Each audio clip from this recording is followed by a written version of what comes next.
l'économie parce que nous avons cette mission, Chambre de commerce, d'accompagner l'économie aujourd'hui localement. Et on a pris l'initiative de réunir, de convoquer les opérateurs économiques qui nous interpellent souvent sur beaucoup de points concernant la région, concernant l'économie de cette région, parce que nous avons organisé ici un forum économique avec l'ARD, nous avons organisé aussi des journées économiques avec la CNES, nous avons organisé éventuellement des journées économie maritime avec l'Ancien Régime, nous avons été invités au Conseil interministériel et puis on est là. Et donc les opérateurs économiques nous ont interpellés, Chambre de commerce, sur le souci du désenclavement de cette région. En l'occurrence sur Sénégal Airlines qui a encore supprimé des vols pour cette région-là. Et ils nous ont dit, ces opérateurs économiques, que nous allons aller vers l'ouverture de la saison touristique. Et il se trouve que Sénégal Airlines a encore supprimé des vols sur la région de Ziguinchor, ce qui enfonce davantage nos difficultés. Nous sommes en train de préparer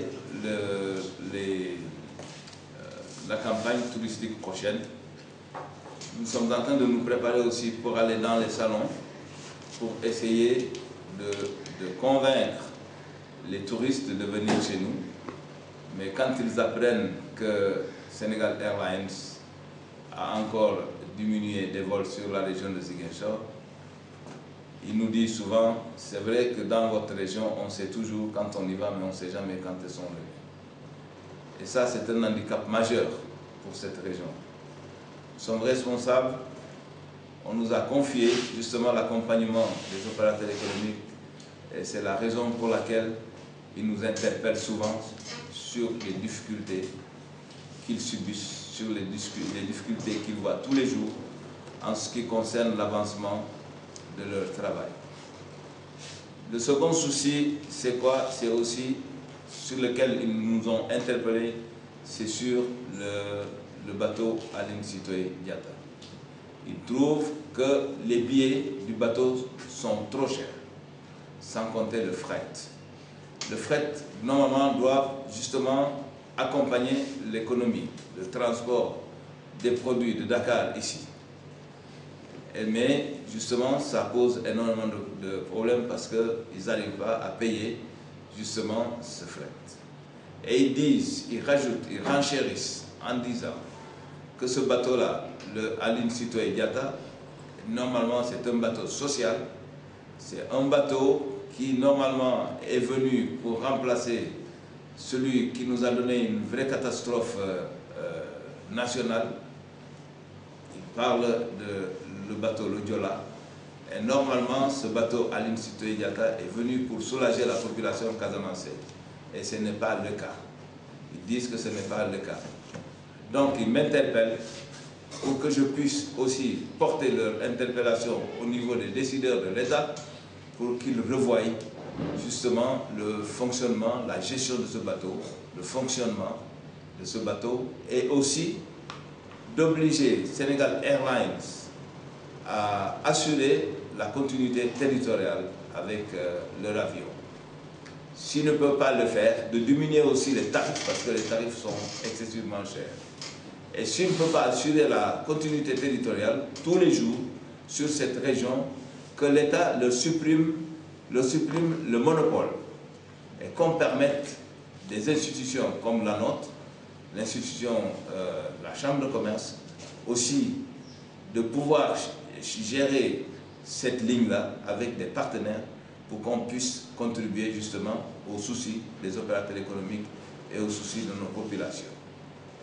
Et donc, notre souci aussi premier, pourquoi on voulait réunir justement les opérateurs économiques le 30, c'est que nous voulons quand même demander aux opérateurs économiques, quel que soit leur bord, quel que soit leur religion, quelle que soit leur ethnie, quelle que soit leur couleur, de mutualiser leurs efforts ici à Casamance.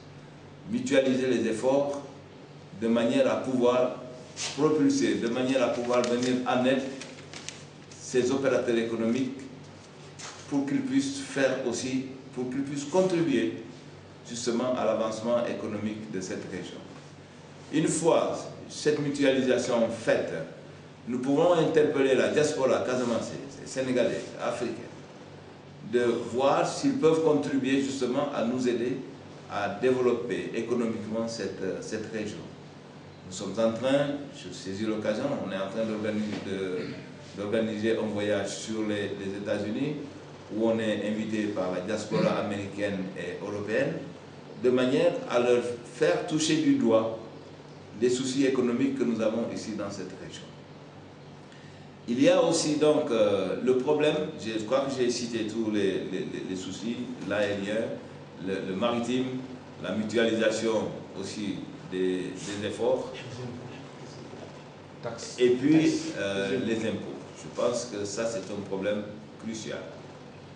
Pendant le conseil interministériel, on nous a donné la parole, Chambre de commerce, institution, et on a dit que ce n'est pas normal que les entrepreneurs, que les opérateurs économiques installés dans cette région, surtout ceux qui sont restés ici pendant le début de ces soucis politiques, qu'on les considère au même pied d'égalité que les opérateurs économiques des autres régions. Il faut que l'État revoie ça, parce que les impôts, vraiment, ce n'est pas possible. Nous sommes installés ici, le souci premier qui nous importe, c'est d'abord le souci des salariés, c'est-à-dire garder le maximum de salariés dans les entreprises.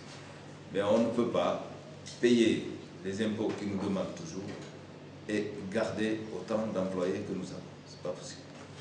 Il faut assurer l'électricité. Et tout le monde sait le coût de l'électricité aujourd'hui dans ce pays-là. Il faut assurer l'eau. Tout le monde sait que les prix de ces produits-là montent en flèche. Il faut assurer le téléphone. Il n'y a que le téléphone où il y a quand même une baisse sensible. Et ça, on remercie quand même l'État, justement, sur ce point-là, sur ça. Et donc, on est obligé de remplir aussi notre mission en tant qu'accompagnateur de l'économie régionale. Nous sommes à l'écoute des opérateurs économiques de cette région. Ceux qui veulent et ceux qui voudront venir s'installer ici, qu'ils viennent pour qu'on travaille main dans la main pour qu'on puisse faire évoluer justement l'économie au sein de cette région pour permettre à la population casamançaise de mieux vivre. Et puis voilà ce que je voulais quand même rajouter à cela.